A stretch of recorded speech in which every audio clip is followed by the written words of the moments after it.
Minute के लिए imagine करें, रात के 11 बजे हैं, आप सोने की कोशिश कर रहे हैं, लेकिन उसी लम्हे आपके फोन पर एक मैसेज आता है। यह मैसेज आपके सबसे करीबी दोस्त का है। आप मैसेज पढ़ते हैं और मैसेज में लिखा है कि कल रात बेदिया रोड फार्म हाउस नंबर 431 20 लोग होंगे, कंफर्म करो। अब आप क्या करेंगे? आप एक लम्हे के लिए सोचेंगे कि क्या इस मैसेज को मैं डिलीट कर दूं, या फिर आप सीक्रेटली सोचेंगे कि एक एलीट पार्टी का इनविटेशन है, कौन होगा उस पार्टी में, कितना फन होगा, कितनी इंजॉयमेंट होगी, कौन कौन सी लड़कियां आएंगी, मैं अपने दिल की ख्वाहिशें पूरी कर सकता हूं, एक बार तो जाकर देखना ही चाहिए। मैं जानता हूं आपका जवाब क्या होगा, क्योंकि ये मैसेज आज पाकिस्तान में रोजाना हजारों लोगों को आता है और उनका जवाब वही होता है जो इस लम्हे आप सोच रहे हैं। आज बात करते हैं पाकिस्तान के इस एलीट पार्टी कल्चर की, क्योंकि ये एलीट पार्टी कल्चर पाकिस्तान में आज नहीं आया। ये कहानी शुरू होती है सन 1871 में, जब ब्रिटिश इंडिया के शहर लाहौर के अंदर अंग्रेजों को एक पर्टिकुलर प्रॉब्लम आया। उन्होंने ये सोचा कि तलवार के जरिए रूल करना आसान नहीं है, रेजिस्टेंस बहुत ज्यादा आता है। तो उन्होंने इस सारे मसले का एक हल निकाला, और वो हल एक लफ्ज पर मुश्तमिल है, और वो लफ्ज है पार्टीज। नवाबों को इनवाइट किया गया, शराब पेश की गई, डांसिंग गर्ल्स को बुलाया गया, और धीरे धीरे जो लोग अपनी तहजीब पर फख्र करते थे वो इन महफिलों के आदी हो गए। अंग्रेज ये जानते थे कि जो इंसान एक बार पार्टी में आ गया वो हमेशा के लिए आपका हो जाता है। अंग्रेज चले गए, लेकिन ये पार्टी सिस्टम यही रह गया। सिर्फ पिछले महीने लाहौर के एक फार्म हाउस में एक रात की पार्टी का खर्चा 42 लाख रुपए आया। ये किसी वेडिंग का बजट नहीं है, ये एक रात का खर्चा है 30 लोगों का। और उस रात पार्टी के अंदर क्या हुआ, ये किसी जर्नलिस्ट ने, किसी मीडिया ने या किसी कैमरे ने कवर नहीं किया। कॉलोनाइजर्स चले गए, लेकिन उन्होंने जो सिस्टम प्लांट किया था वो सिस्टम आज भी चल रहा है। पाकिस्तान का एलीट पार्टी कल्चर, और इस एलीट पार्टी कल्चर में, इस रेव पार्टी कल्चर में हमारे मुल्क में चल क्या रहा है, कहानी क्या है, आइए समझते हैं।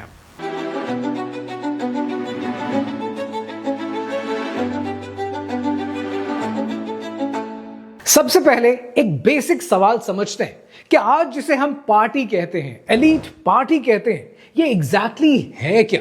साइकोलॉजिकली पार्टी एक परमिशन स्लिप है जो इंसान अपने आप को देता है एक रात के लिए, कि एक रात के लिए मैं वो नहीं हूं जो मैं दिन भर होता हूं, मैं वो बेटा नहीं हूं जिसे घर वाले जानते हैं, मैं वो लड़की नहीं हूं जिसे मोहल्ले वाले देखते हैं। साइकोलॉजिस्ट इसे कहते हैं moral disengagement. Values temporarily shelf पर रह जाती हैं, और ये सिर्फ बुरे लोगों का काम हरगिज नहीं होता, ये ऑलमोस्ट हर इंसान के अंदर मौजूद होता है। इसलिए पार्टी यूनिवर्सली अट्रैक्टिव लगती है। लेकिन यहां पर एक डीपर बात भी समझते हैं। वैल्यूज तभी शेल्फ पर रखी जाती हैं जब वो पहले से सॉलिड नहीं होती। जिस इंसान की आइडेंटिटी सिर्फ बाहर के प्रेशर से बनी हो, फैमिली के डर से बनी हो, या सोसाइटी की नजर से बनी हो, उसके अंदर एक एनोनिमस रात लिबरेशन जैसी लगती है। वो वैल्यूज नहीं छोड़ रहा होता, वो उस पिंजरे से बाहर निकलने की कोशिश कर रहा होता है। और पिंजरे में और वैल्यूज में फर्क होता है, और ये फर्क पाकिस्तान की सोसाइटी ने कभी एक्सप्लेन ही नहीं किया। तो वो लोग जो पार्टीज पर जाते हैं, फिर वापस आते हैं, फिर किसी और पार्टी पर चले जाते हैं, उनका ये विशियस सर्कल चलता रहता है दिहाइयों तक। सबसे पहले ये समझते हैं कि ये पार्टीज होती कहां हैं। पाकिस्तान के 3 बड़े शहर, और इन 3 बड़े शहरों की 3 बड़ी लोकेशंस। लाहौर के अंदर बेदिया रोड, बरकी रोड, रायवेंट के फार्म हाउसेस, ये ओल्ड मनी की टेरिटरीज हैं। फ्यूडल फैमिलीज के बेटे, शुगर मिल ओनर्स के नवासे। यहां गेस्ट लिस्ट हाथ से बनाई जाती है, कोई रैंडम बंदा नहीं आ सकता। इनवाइट मिलने का मतलब है कि you are counted in. Karachi के अंदर डीएचए फेज 8, सी व्यू के बंगलोज, कराची का क्राउड ज्यादा इंटरनेशनल फील देता है। दुबई रिटर्न, लंदन वाले, मीडिया इंडस्ट्री के लोग, कराची की एनोनिमिटी ज्यादा है, ज्यादा बड़ी है, और कोई किसी को नहीं जानता। यहां ओपन ज्यादा होता है। और फिर आती है शहर इक्तदार इस्लामाबाद की बारी। इस्लामाबाद का F6 सेक्टर, F7 सेक्टर, मागला के हिल्स के करीब फार्म हाउसेस, और ये शहर शायद ज्यादा डेंजरस है इस गेम में क्योंकि यहां ब्यूरोक्रेट्स के बच्चे हैं, मिनिस्टर्स के बच्चे हैं, फॉरेन डिप्लोमैट्स के कनेक्शंस हैं। इस्लामाबाद की पार्टी में जो कुछ हो उसकी रिकॉर्डिंग भी एसेट कहलाती है। फार्म हाउसेस इसलिए क्योंकि विजिबिलिटी जीरो होती है, नेबर्स दूर होते हैं, सीसीटीवी नहीं होता, और सबसे इंपॉर्टेंट पुलिस मैनेज करना आसान होता है। अब सवाल यह है कि इन एलीट पार्टीज के अंदर पुलिस को मैनेज कैसे किया जाता है, और यह पाकिस्तान का सबसे ओपन सीक्रेट अरेंजमेंट है। किसी भी बड़े फार्म हाउस की पार्टी से पहले एसएचओ लेवल पर एडवांस डील होती है। एक्सप्रेस ट्रिब्यून और डॉन ने मल्टीपल बार रिपोर्ट किया है कि लाहौर और कराची में प्राइवेट इवेंट्स के लिए थाने लेवल पर पेमेंट होती है, और वो भी इवेंट से पहले, और उसकी जो अमाउंट है वो डिपेंड करती है कि गैदरिंग कितनी बड़ी है। लेकिन सिर्फ पैसा ही नहीं, एक्सेस भी मिलता है। कुछ केसेस के अंदर थाना इंचार्ज को भी इनवाइट किया जाता है, और जब थाना इंचार्ज भी इसी दुनिया का हिस्सा बन चुका हो तो फिर वो रेट क्यों करेगा। 2019 में लाहौर गुलबर्ग सीटीडी ने एक हाई प्रोफाइल पार्टी बस्ट की। अंदर से रिकवर्ड शराब, फॉरेन नेशनल्स और कंट्रोल्ड सब्सटेंस मिला। एफआईआर दर्ज हुई, पर कन्विक्शन कोई नहीं हुई, क्योंकि जब केस कोर्ट में गया तब पता यह चला कि जो लोग वहां मौजूद थे उनके बाप का नंबर एसपी साहब के कांटेक्ट लिस्ट में पहले से सेव था। ये है सिस्टम। पुलिस गार्ड नहीं होती है, पुलिस गेट कीपर होती। अब सवाल यह है कि एग्जैक्टली इस पार्टी में होता क्या है। ये जो एक पार्टी होती है, इसके अंदर एक ए लिस्ट प्राइवेट पार्टी का सीन कुछ इस तरह से होता है कि वेन्यू बुकिंग होती है, और ये वेन्यू 48 घंटे पहले लिया जाता है लास्ट मिनट पे, ताकि कोई टिप ऑफ ना हो सके, कोई लीक ना हो सके। केटरिंग बाहर से नहीं कराई जाती, बल्कि केटरिंग इन हाउस होती है। मेन्यू इंटरनेशनल रखा जाता है, और इटालियन शेफ एक केस के अंदर फ्लाई इन कराया गया कराची से सिर्फ एक रात के लिए। लाइटिंग डेलिबरेटली डिम होती है, कैमरास अलाउड नहीं होते, एंट्री पर फोन्स चेक होते हैं, और कुछ इवेंट्स में तो फोन बैग में बंद करवा दिए जाते हैं, क्योंकि जो कुछ पार्टी के अंदर हो रहा है वो किसी भी सूरत में बाहर नहीं आना चाहिए। डीजे कल्चर जो कि कॉमन हो चुका है वो डॉक्यूमेंटेड है, और डॉक्यूमेंटेड केसेस हैं कि इंडियन डीजेस को फ्लाई इन कराया गया है सिर्फ एक रात के लिए, और एक रात की फीस 15 से 20 लाख रुपए दी गई है। ये इंस्टाग्रामर्स ने खुद अपनी स्टोरीज में, अपनी पोस्ट में डिक्लेयर किया है, और बाद में उन्हीं पोस्ट को डिलीट कर दिया। लेकिन स्क्रीनशॉट्स तो मौजूद हैं जो हमेशा जिंदा रहते हैं।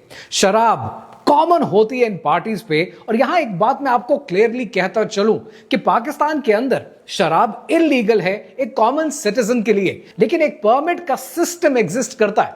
नॉन मुस्लिम्स के लिए लीगल परमिट है, और ये परमिट ये शेयर होते हैं। डॉन ने 2021 में इन्वेस्टिगेट किया है कि लाहौर के अंदर फेक परमिट नेटवर्क ऑपरेट करते हैं जो एलीट गैदरिंग्स को सप्लाई करते हैं, और पर बॉटल कॉस्ट मार्केट से 10 गुना ज्यादा होती है, क्योंकि जो कीमत दी जा रही है वो कन्वीनियंस की नहीं है, वो साइलेंस की कीमत है। ड्रेस कोड स्ट्रिक्टली लिखा जाता है कि क्या होना चाहिए, और बहुत से केसेस ऐसे मिलते हैं जहां ओपनली लिखा गया है कि नो दुपट्टा, यानी कल्चरल आइडेंटिटी को गेट पर छोड़कर आना पड़ता है। और फिर वो लोग हैं जो इनवाइटेड नहीं हैं पर डिप्लॉयड होते हैं। अब यहां पर यह समझना जरूरी है कि इस पूरी पार्टी की इकोनॉमी चलती कैसे है। एक एवरेज मिड टीयर पार्टी जो डीएचए लाहौर या कराची में होती है, उसका रफली ब्रेकडाउन होता क्या है। फार्म हाउस का रेंट तकरीबन 3 से 5 लाख रुपए एक रात का, और केटरिंग का खर्चा तकरीबन 1.5 से 2 लाख रुपए। डीजे अगर लोकल है तो 3 से 5 लाख रुपए, और अगर इंडिया से फ्लाई इन कराया जाए या किसी और इलाके से तो वो फीस 15 से 20 लाख पर चली जाती है। परमिट अल्कोहल सप्लाई वो मार्केट से 8 से 10 गुना महंगे रेट पर होती है, और सिक्योरिटी प्राइवेट गार्ड्स की होती है जिनको 50 से 80 हजार दिए जाते हैं जस्ट टू मेक श्योर कि फोन्स अंदर ना आए, और पुलिस को इस सारे अरेंजमेंट के 1 से 2 लाख रुपए दिए जाते हैं। यानी टोटल एक रात में 25 से 35 लाख रुपए खर्च किए जाते हैं ऑन अ मिनिमम लेवल। और ये मैं आपको पाकिस्तान की रेव पार्टीज की कॉस्ट बता रहा हूं। ये जितनी कॉस्ट अभी आपने समझी है, ये एक मिड टियर पार्टी की कॉस्ट है। ए लिस्ट इवेंट इससे कहीं ज्यादा ऊपर है, क्योंकि उनके बारे में सिर्फ सरगोशियां होती हैं, उनका डेटा, उनकी डिटेल्स मार्केट में नहीं आती। लेकिन कहा यह जाता है कि उनकी कॉस्ट एक रात की 1 करोड़ से ज्यादा ऊपर होती है। इस मुल्क में जहां एक मिडिल क्लास फैमिली 60 से 80 हजार रुपए पर गुजारा करती है, वहां एक रात की एंटरटेनमेंट का बजट 2 साल की इनकी कमाई से कहीं ज्यादा ऊपर होता है। और यह सिर्फ एक्सेस नहीं है, यह एक अलग सिविलाइजेशन है जो इसी मुल्क में, इसी जमीन पर पाई जाती है। पाकिस्तान के बढ़ते हुए रेव कल्चर को अब जरा थोड़ा समझने की कोशिश करते हैं। फार्म हाउसेस की पार्टीज का सीन तो पहले से मौजूद था, लेकिन पाकिस्तान में रेव कल्चर बड़ी तेजी से फैल रहा है। पाकिस्तान में खास तौर पर लाहौर और कराची के अंदर अंडरग्राउंड रेव सीन मौजूद है, जो 2018 के बाद से सिस्टमैटिकली ग्रो कर रहा है। ये फार्म हाउसेस से बाहर है और अब ये वेयर हाउसेस में होता है, अबैंडन्ड इंडस्ट्रियल एरिया के अंदर, कराची के आउटस्कर्ट्स के अंदर। कैसे पता चलता है कि एक पार्टी होने वाली है? एक कोडेड इंस्टाग्राम स्टोरी आती है, एक स्पेसिफिक इमोजी इस्तेमाल किया जाता है और इमोजीज का एक सीक्वेंस रिपोर्ट किया जाता है। एक लोकेशन ड्रॉप होती है जो इवेंट से ठीक 2 घंटे पहले आती है, ताकि डेलिबरेटली लास्ट मिनट रहे और कोई पुलिस को टिप ऑफ ना कर सके। रही बात इसकी अटेंडेंस की, तो ये डॉक्यूमेंटेड है कि रेव पार्टीज जिसकी रिपोर्टिंग डॉन के क्राइम रिपोर्टर ने की है, उसमें 400 से ज्यादा लोग मौजूद थे और उस पार्टी का एज ग्रुप 18 साल से लेकर 28 साल के बच्चे मौजूद थे, यानी यूनिवर्सिटी स्टूडेंट्स, यंग प्रोफेशनल्स और कुछ तो ऐसे जो अभी भी स्कूल में पढ़ रहे हैं। ये सिस्टम अब एलीट नहीं रहा, ये डीमोक्रेटाइज हो चुका है। और यहां एक इंपॉर्टेंट पॉइंट समझना जरूरी है कि इस पूरे सिस्टम का एक टिकट सिस्टम भी मौजूद है, यानी सब कुछ ऑर्गेनाइज्ड है और कुछ ऑर्गेनाइज्ड रेव पार्टीज के अंदर ये टिकट 25,000 रुपए से लेकर 30,000 रुपए तक पर हेड जाता है। कोई नाम नहीं है, कोई रिकॉर्ड नहीं है, बट कैश ओनली।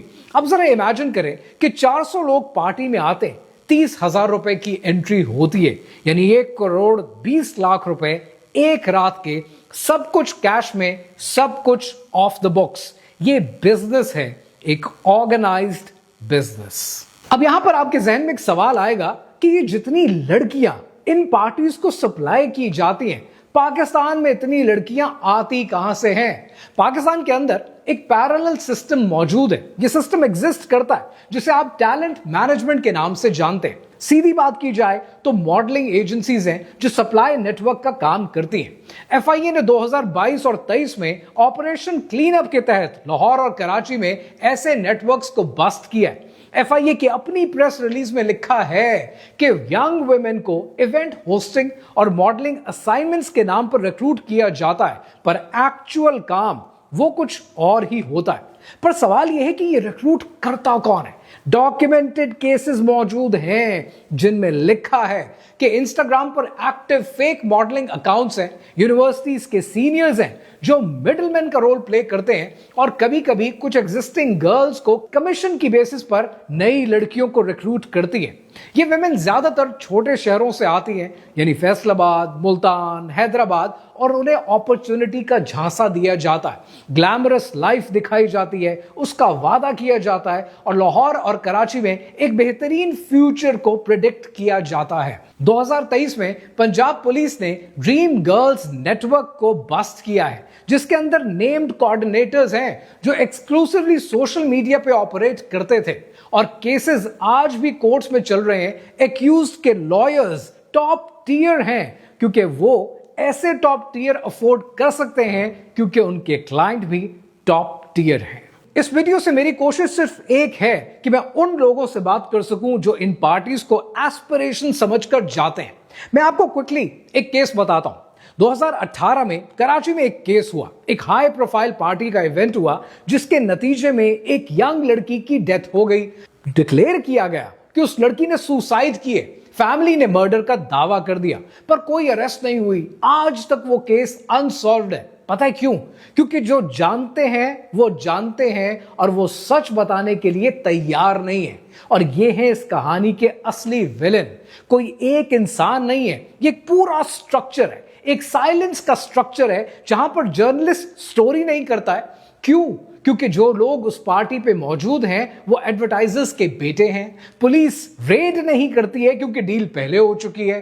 फैमिली कुछ बोलती नहीं है क्योंकि इज्जत का मामला है। और विक्टिम इस सारी कहानी में अकेला रह जाता है। और यही एक सबसे बड़ा अनकंफर्टेबल सवाल है कि जो लोग पार्टी पर जाते हैं वो जाते क्यों हैं? For the first reason, status की वजह से।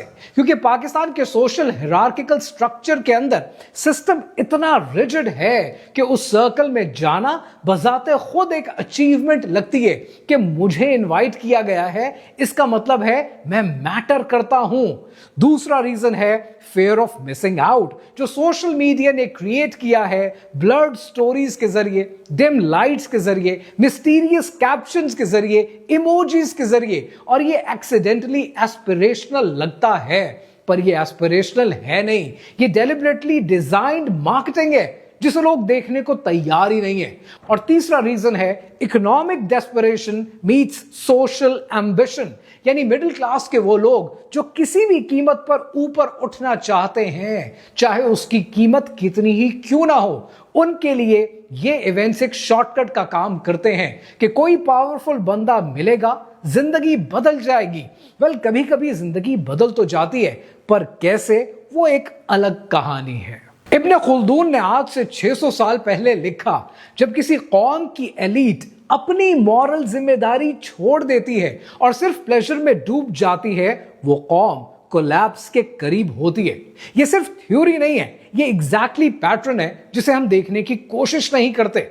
मुस्लिम एंडलूसिया के आखिरी डेकेड्स में एग्जैक्टली यही हो रहा था। ग्रेनाडा के किले में महफिलें लगी थी और बाहर फर्डिनेंड की फौज आ रही थी। ऑटोमन एम्पायर को अगर देखें तो उनके लास्ट ईयर्स में कॉन्स्टेंटिनोपल के एलीट एग्जैक्टली इसी दुनिया में रहते थे। और आज लाहौर के फार्म हाउसेस में, कराची के बंगलोज में यही पैटर्न चल रहा है। रसूल अल्लाह सल्लल्लाहु अलैहि वसल्लम ने इरशाद फरमाया, जिसका मफहूम है कि जब फसाद आम हो जाए और लोग उसे बुरा ना समझें तो अजाब का इंतजार करो। क्या हम एग्जैक्टली उसी पॉइंट पर आज खड़े हैं?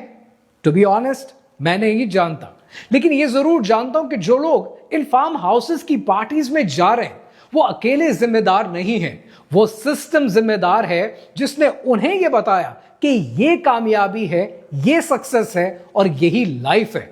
और वो सिस्टम हम सब ने मिलकर बनाया है, हम सब ने उस सिस्टम को पैदा किया। अब वो बात समझते हैं जो इस सारी कहानी का क्रक्स है। मैं किसी को जज नहीं कर रहा हूं, मैं ये समझाने की कोशिश कर रहा हूं, एक सवाल पूछ रहा हूं कि लोग इन पार्टीज में जाते क्यों हैं, एग्जैक्टली उनके जहन में क्या आता है। क्या वो स्टेटस चाहते हैं? क्या वो फोमो चाहते हैं? हरगिज नहीं। उनके अंदर एक चीज मौजूद है और साइकोलॉजिस्ट इसको कहते हैं एग्जिस्टेंशियल वॉइड। एक खालीपन, एक खालीपन है, एक सवाल है जो अंदर से उठता है और जवाब नहीं मिलता। मैं यहां क्यों हूं?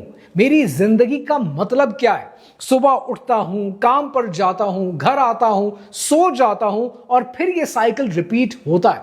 यह सवाल हर इंसान के अंदर होता है, हर इंसान के अंदर यह सवाल मौजूद होता है। और जब जवाब नहीं मिलता तो इंसान कुछ भी करेगा उस खालीपन को पूरा करने के लिए। कोई शॉपिंग करने की कोशिश करता है, कोई सोशल मीडिया स्क्रॉलिंग में उसको भरने की कोशिश करता है, कोई रिलेशनशिप से करता है, कोई उसको फार्म हाउसेस की पार्टी से, कोई धुएं से, कोई शोर से, कोई नशे से। क्योंकि जब सब कुछ नम हो जाता है तो वो सवाल भी नम हो जाता है, पर वो टेम्पररी होता है।